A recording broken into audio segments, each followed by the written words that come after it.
bonjour et ravi de vous retrouver pour tout nouveau numéro de Frontignan TV, la télévision 100% ventre bleu. Pour commencer ce journal, je vous propose d'aller rejoindre nos amis forains.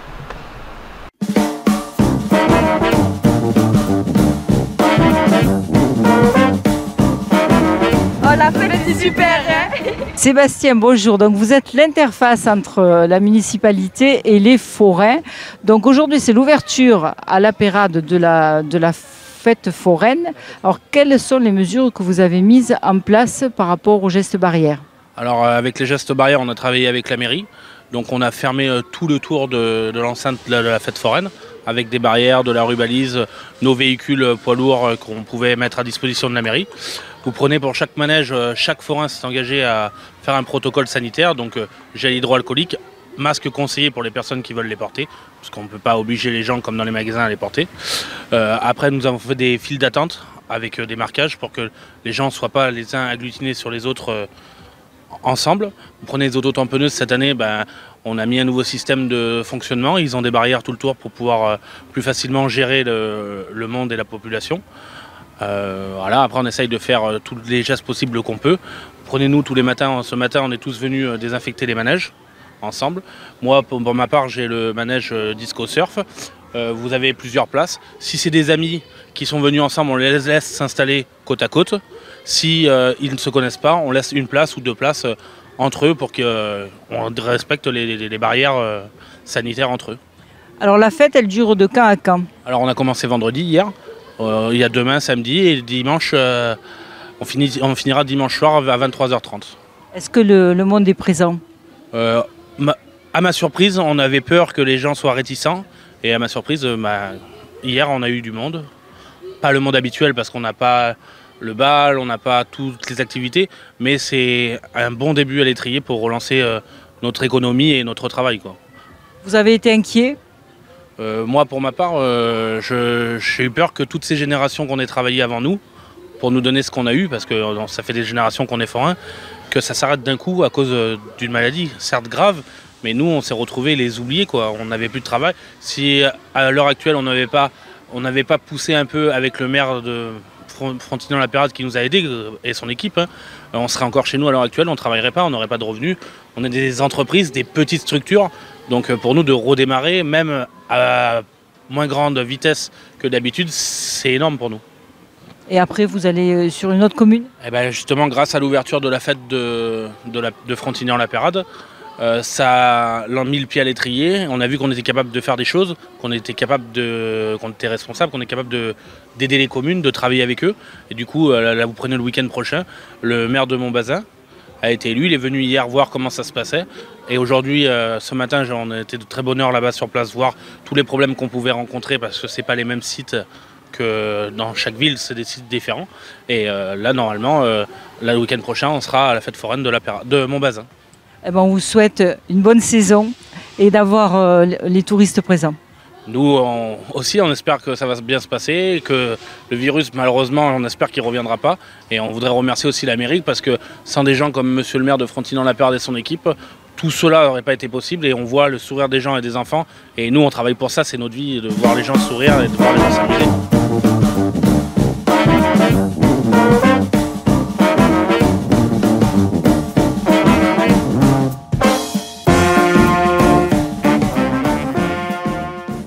Pas beau et il n'est pas à moi.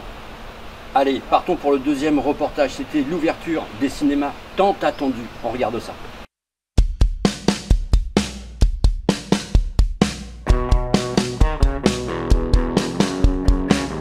Priscilla, bonjour. Alors ce soir c'est la reprise au Ciné Mistral.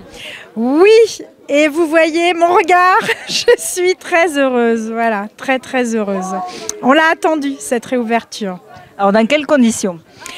Écoutez, dans les conditions avec toutes les mesures sanitaires nécessaires, voilà, recommandées par l'État et avec le guide sanitaire de notre fédération des salles de cinéma en France. Donc tout a été appliqué à la lettre, du nettoyage, désinfection, des masques, des gants, aération de la salle, nettoyage entre les séances, masque obligatoire à l'intérieur. tout ce qui est possible et imaginable. Vous voyez, les gens maintenant ne sont plus ensemble dans le hall et on reçoit spectateurs et groupes ensemble uniquement. Voilà. Alors un accueil un peu original pour respecter les distanciations. Oui, tout à fait, avec une artiste belge qui vit à Frontignan, Caroline Blondel. J'ai souhaité faire un peu un clin d'œil à cette histoire de guide sanitaire et de distanciation sociale. Et ces ronds jaunes avec ces écritures rouges et ces petites phrases qui nous parlent de cinéma, d'émotion, du cinoche. Voilà, c'était une manière d'avoir une entrée, une arrivée au cinéma un peu rigolote, détendue. Parce qu'à partir du moment où on rentre dans la salle de cinéma, il y a un protocole à respecter. C'est pas que ça rigole moins, mais il faut le respecter. C'est essentiel. Voilà. La billetterie aussi se fait par Internet, peut-être plus qu'avant. Oui, majoritairement, effectivement, les gens en ont déjà l'habitude chez nous, mais quand même, effectivement, on incite davantage. Mais il y a des personnes pour qui prendre une place de cinéma par Internet, c'est pas possible. Donc, on est ouvert tous les jours dès 9h du matin et les gens peuvent venir prendre leur place au fur et à mesure. Voilà. Alors j'ai vu qu'il y avait du plexiglas, tout ça c'est des coûts. Combien tu as pu quantifier le coût de toutes les mesures mises en place? Alors oui, on a quantifié, on est je dirais autour de 2000-2500 € au départ d'investissement, notamment sur 2500 voire 3000 même pour tout ce qui est achat, équipement, tout ce qui est aussi le nettoyage, la désinfection. La ville de Frontignan nous a énormément aidés. Par exemple, nous a fourni le plexiglas, nous a mis à disposition des gants, du gel. Enfin, voilà, on est soutenu et surtout a maintenu notamment les subventions que reçoit le Ciné Mistral malgré la fermeture. Et ça, c'est une aide considérable. Et alors, est-ce que les cinéphiles sont au rendez-vous? Eh bien, ils sont là, ils sont derrière moi. Alors, c'est plus que des cinéphiles, voilà, je les connais presque tous. Ce sont nos fidèles, les cinéphiles, vraiment les personnes que l'on voit à chaque événement au Ciné Mistral. C'est vrai que le choix de programmation ce soir, le fait de projeter Elephant Man, c'est un petit peu radical et particulier. Donc, on a là ce soir vraiment les cinéphiles et les inconditionnels. Alors, une belle programmation. Oui, je l'espère. Voilà. Après, dans tout l'été, il y aura des comédies, beaucoup de films. Il y a une très belle programmation qui arrive malgré ce qu'on a entendu. Il y a moins de locomotives avec des films américains, c'est vrai. Il y a quand même Tenet qui est maintenu et qui sortira le 31 juillet. Mais il y a de très très bons films. Voilà, on a dit on va ouvrir, il n'y a pas de film. Ce n'est pas vrai. Ne serait-ce que la programmation de cette semaine. Il y a déjà 3 coups de cœur absolument exceptionnels. Donc franchement, il y a de quoi passer des bons moments au frais puisqu'on arrive en période de canicule. Et c'est vraiment essentiel de retourner dans les salles de cinéma, de refaire vivre la culture en France, quoi. Voilà. Alors venez au Ciné Mistral, tout est mis en œuvre pour votre accueil en sécurité. Tout à fait.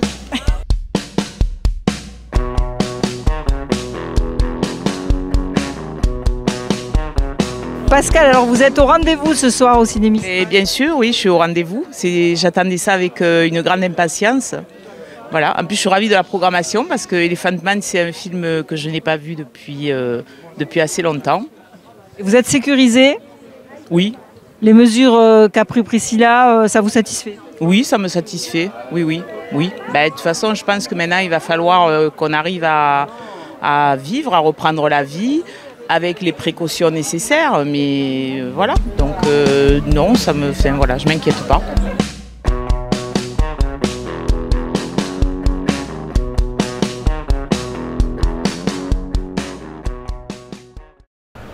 On continue notre série de petits reportages sur une thématique qui est unique, c'est la reprise. Et je vous propose un reportage un petit peu spécial. Vous allez voir que la nature, elle est belle, direction les Salins de Frontignan.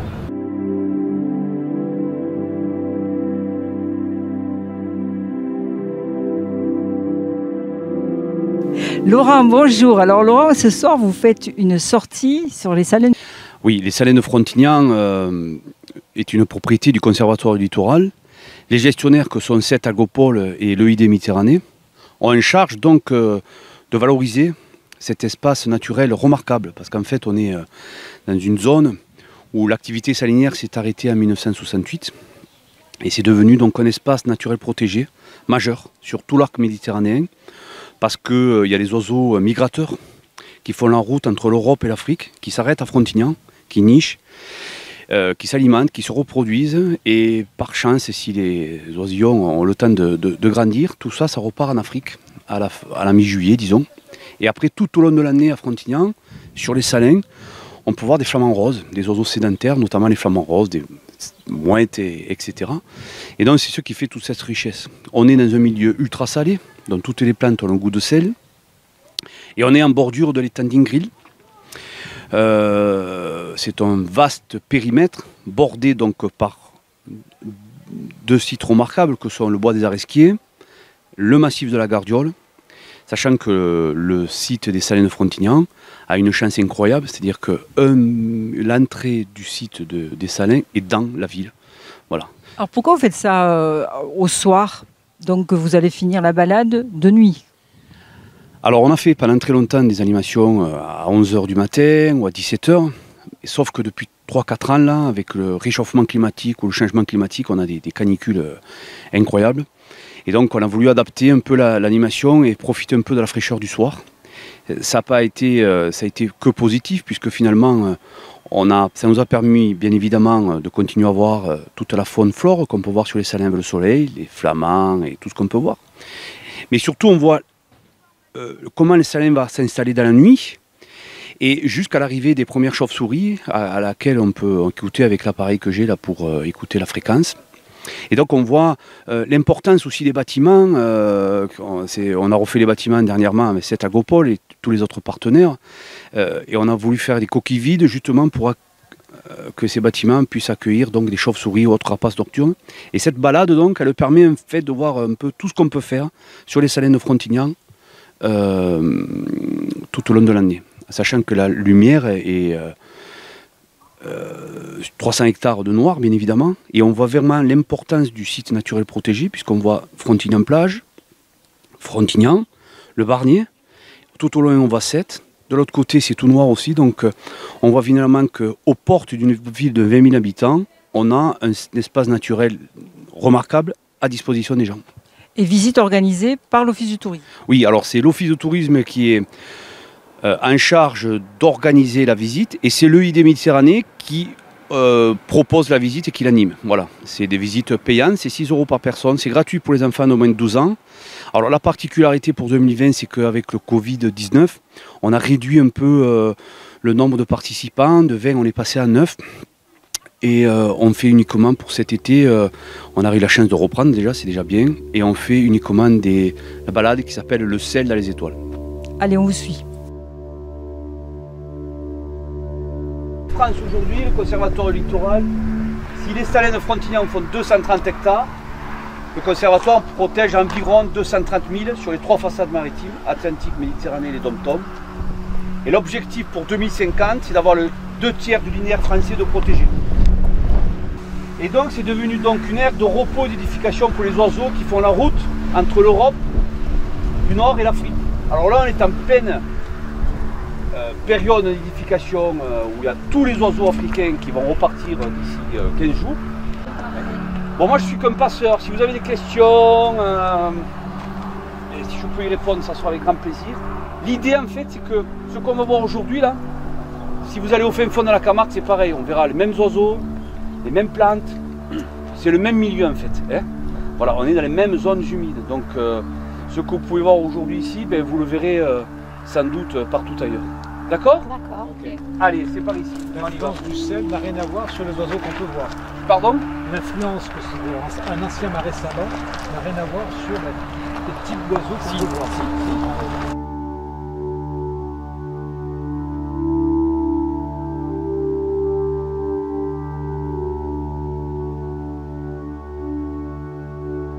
Est-ce que vous voyez les 2 ou 3 flamants roses et les 2 qui sont au milieu là? Oui. Ouais.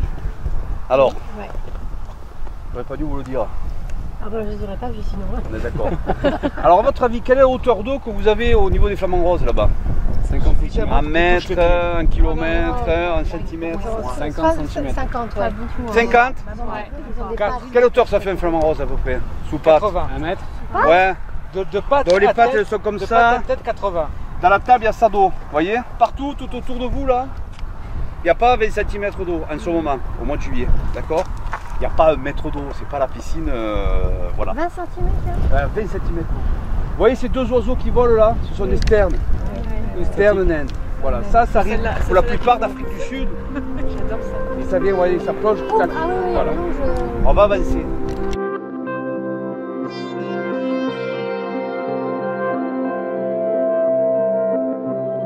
Vous voyez qu'il y a les flamants roses qui sont gris et blancs là, et les autres qui sont là-bas, qui sont de couleur plus rose. Très simple, là-bas ce sont les adultes, et là ce sont les juvéniles. C'est-à-dire que tous les juvéniles se gardent ensemble par un couple d'adultes qui ne doit pas être loin. Donc ça fait que si vous voyez des flamants roses qui sont blancs en paquet, ce n'est pas des cousins, des beaux-frères ou des tontons, hein, ce sont des juvéniles, des flamands. Alors ce que je voulais vous faire voir, et ça c'est le plus important, c'est la mémoire du sel et de Frontignan, c'est cet alignement de morceaux de bois que vous voyez là. On appelle ça des querelles. Alors il faut s'imaginer à l'époque où le sel était fait, il y avait à peu près une dizaine de familles qui habitaient dans les bâtiments, on va y aller. Et si vous allez à Aigues-Mortes par exemple, un salin qui est encore en activité, il n'y a pas toute cette végétation. Ici c'est un salin en reconversion, c'est-à-dire que la végétation est en train de prendre le dessus. Et au milieu là, il y avait de l'argile qui était mélangée avec des sarments de vigne. Les femmes allaient chercher des sarments de vigne sur les vignobles à Frontignan. C'était mélangé à l'argile au milieu. Et le saunier donc, il pouvait marcher au milieu de ces alignements de bois pour activer des petites pièces d'eau pour pouvoir faire circuler l'eau sur les salins pour faire du sel. Alors pour faire du sel c'était simple. Donc c'est les fondations du monticule. Ce qui reste là. Voilà, c'est les fondations. Donc il y a à peu près 1 mètre d'argile. C'est enfoncé et dessous il y a un caillou là qui part de la gardiole et qui va jusqu'à mer. Et ça fait donc une pièce complètement étanche en fait ici. Ce que je voulais faire voir c'est ce schéma là. Pour faire du sel c'est très simple, on prend une assiette à soupe. On met de l'eau de mer à 37 grammes de sel par litre d'eau. Le soleil levant, qu'est-ce que le fait l'eau?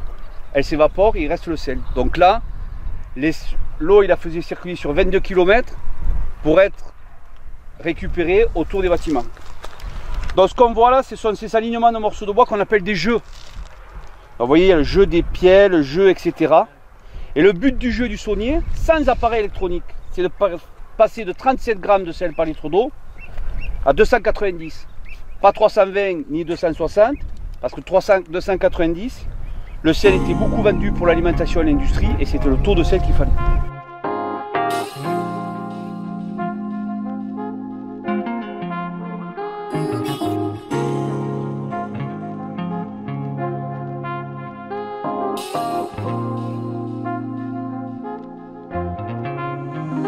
C'est la seule plante aromatique qu'on goûtera. On sent, ça sent quelque chose. Quelque chose que je connais. C'est la salade là. Ça avec un verre de muscat de Frontignan. La roquette. Ouais. Ça envoie ça, hein. Oula, ouais. Celle-là, c'est pas, elle n'a pas été faite dans une serre de chez. C'est de la roquette. C'est de la roquette, ouais. Alors, vous avez bien lu le logo là-bas, hein. Interdiction de venir chercher de la roquette ici, hein. Sinon, d'accord? Il a mis les meilleurs. Oui, d'accord. Celle-là, elle est forte, hein. On est d'accord.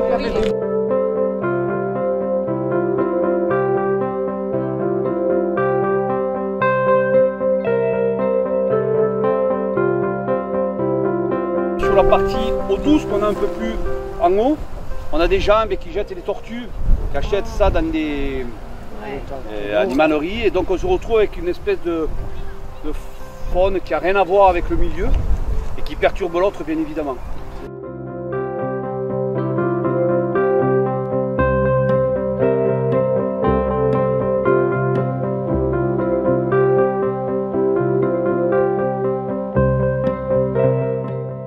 C'est le bec rouge patte rouge et c'est du moitié de gabarit que du goéland qui est bec jaune patte jaune. Ce qu'il faut savoir, il y a 60 ans il n'y avait pas beaucoup de goélands le coffet sur l'arc méditerranéen.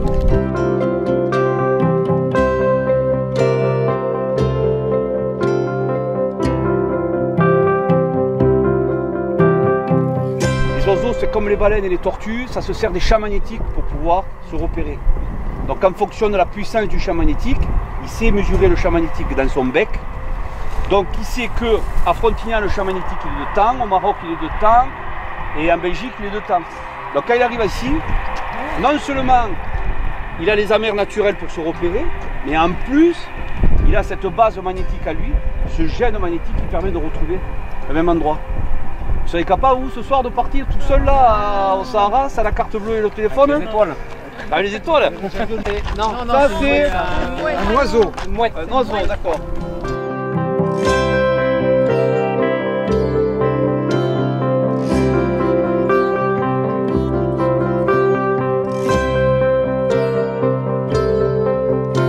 Donc on fait comme avec les enfants de Frontignan que je reçois. On sent, ça sent rien du tout. Par contre on croque.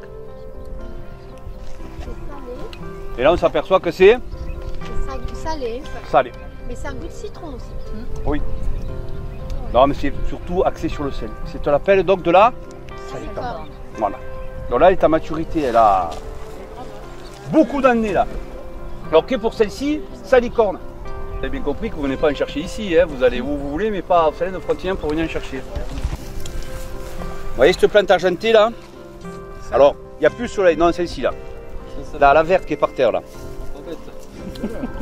Donc du coup, qu'est-ce qu'on s'aperçoit qu'on voit dessus? On n'a plus le soleil, mais si on la met au soleil, on s'aperçoit qu'elle brille. Ce qui brille, c'est du sel. Cette plante, ça s'appelle de l'eau bione. C'est la dernière chose. Donc on voit que les plantes qui sont sur les Salins de Frontignan, pour résister au sel, il faut qu'elles extraient le sel par leurs pores. C'est ce que fait l'obione. La salicorne, la soude et l'obione qui est en bas. Si ce massif là c'est de la garrigue, ça ici c'est de la sansouire. Sansouire. Donc si vous allez au fin fond de la Camargue, vous entendez j'ai marché dans la sansouire c'est ça.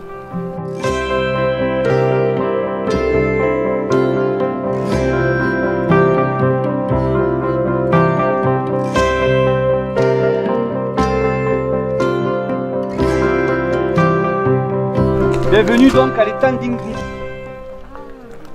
Voilà, donc là, cet étang fait 800 hectares. Et la bande de terre que l'on voit, c'est pas la rive en face. C'est le canal du Rhône-à-7. Il y a autant d'eau de l'autre côté pour arriver à Frontignan-Plage que vous voyez en face, d'accord? Donc si vous venez en journée, vous voyez passer des péniches, soit touristiques, soit des péniches industrielles qui transportent du fret.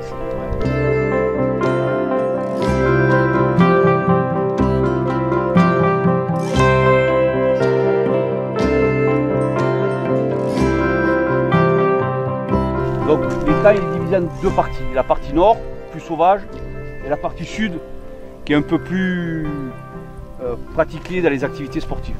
Alors, petite parenthèse, il y avait des flamants roses à l'époque en permanence sur l'étang d'Ingrid, sud, qui a moins aujourd'hui avec la pratique parce qu'elle est en continu, quoi. Avec l'évolution du matériel et des protections, il y a du kitesurf toute la nuit. Le réchauffement climatique, d'après ce qu'on a compris, l'étang va monter de X centimètres, de quelques dizaines de centimètres d'ici une échelle de 50 ans.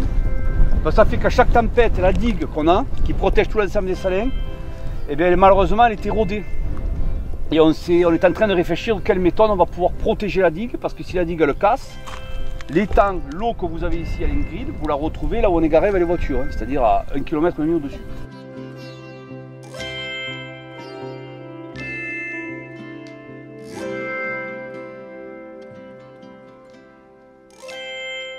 L'intérêt, le gestionnaire, le but c'est de mettre tout le monde là, un peu autour de la table pour pouvoir gérer tout ça. On ne gère pas les salins seuls, on gère les salins avec une ville de 20 000 habitants, avec le massif de la Gardiole, la mer, les activités nautiques, les activités de promenade, les gens qui marchent, les chasseurs, les pêcheurs. Et on essaye bien évidemment de mettre tout ce monde en cohérence, quoi. Voilà.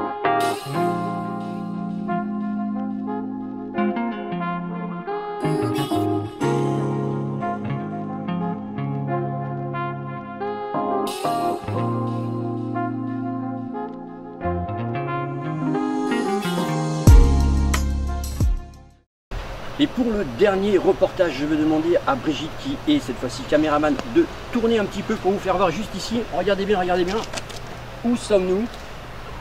Nous sommes au centre nautique de Frontignan et voici le reportage.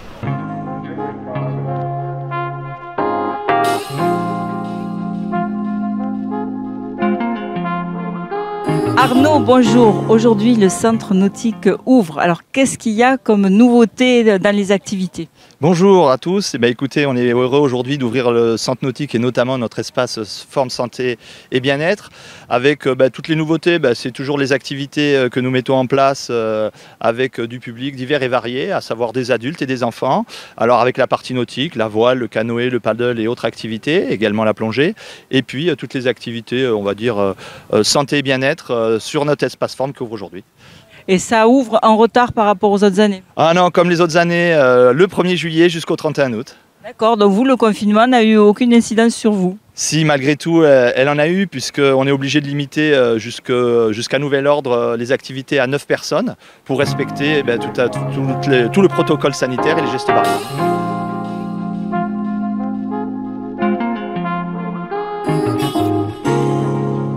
Eddy, alors comment ça s'organise le démarrage?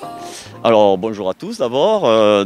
Par rapport à ce qu'a dit Arnaud, c'est vrai que cette année, par rapport au protocole sanitaire, nous avons mis en place des gestes barrières.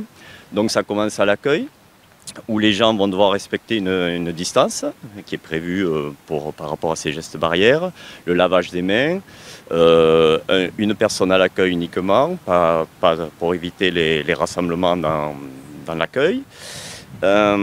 Ensuite, au niveau des activités, c'est vrai qu'aujourd'hui nous recevons un peu tous les moniteurs.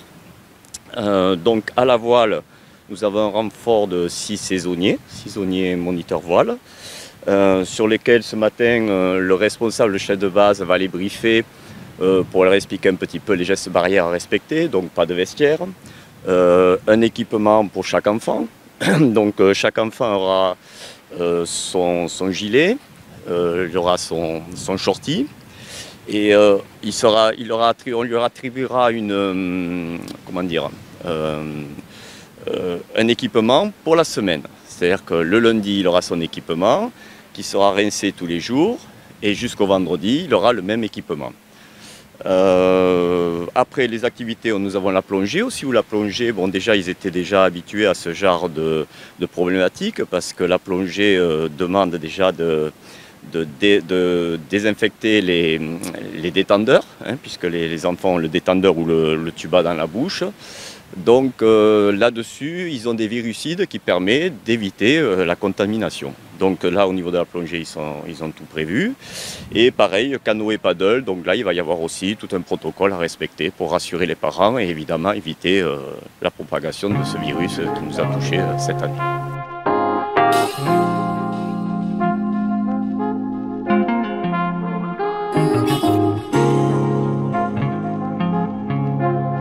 Séverine, on se retrouve alors le bien-être, toujours le bien-être, et aujourd'hui c'est sur la plage. Oui, tout à fait. Aujourd'hui, c'est l'ouverture de notre espace forme santé bien-être sur la plage du centre nautique à Frontignan, avec de nouvelles activités. Donc, on a cet espace santé depuis 2 ans déjà. C'est la 3e année qu'on l'ouvre. Avec chaque année, on essaie d'améliorer un petit peu le dispositif. Et cette année, donc, on a de nouvelles activités, notamment de la sophrologie en famille. Donc, où la sophrologue Gwendaël accueille les parents avec les enfants à partir de 5 ans. Et notamment, nous aurons aussi donc toujours le qigong, le yoga, pour tout ce qui est gym douce et gym bien-être, des cours de pilates, avec des cours le matin, des cours le soir, plus axés sur de la gym douce le matin et des cours un petit peu plus renforcement musculaire, circuit training le soir, du lundi au dimanche, tous les matins, et du lundi au vendredi le matin, le samedi et le dimanche que le matin aussi. Et ensuite, il n'y aura pas de cours le samedi soir et le dimanche soir uniquement. Sinon, il y a des cours tout le temps avec, pour l'instant, jusqu'à nouvel ordre, un nombre de places limité pour les cours à 9 personnes, malheureusement, par rapport aux normes sanitaires. Et c'est gratuit? Alors, les cours ne sont pas gratuits, mais on peut avoir un cours de yoga au bord de l'eau pour 2,50 €. Honnêtement, donc ça, c'est 2,50 € si vous achetez le carnet de 25, le carnet de 10, pardon, qui est à 25 €. Sinon, c'est 3 € la séance.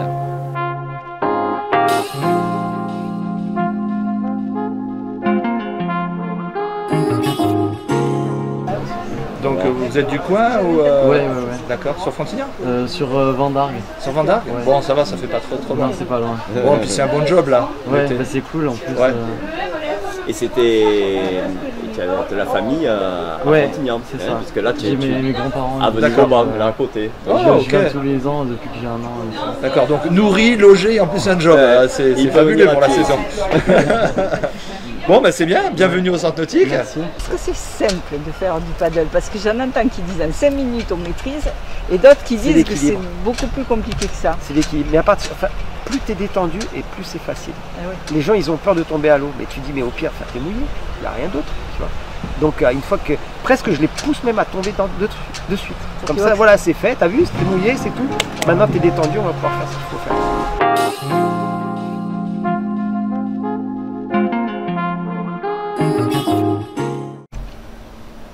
Et bien voilà, c'est fini pour ce mois-ci.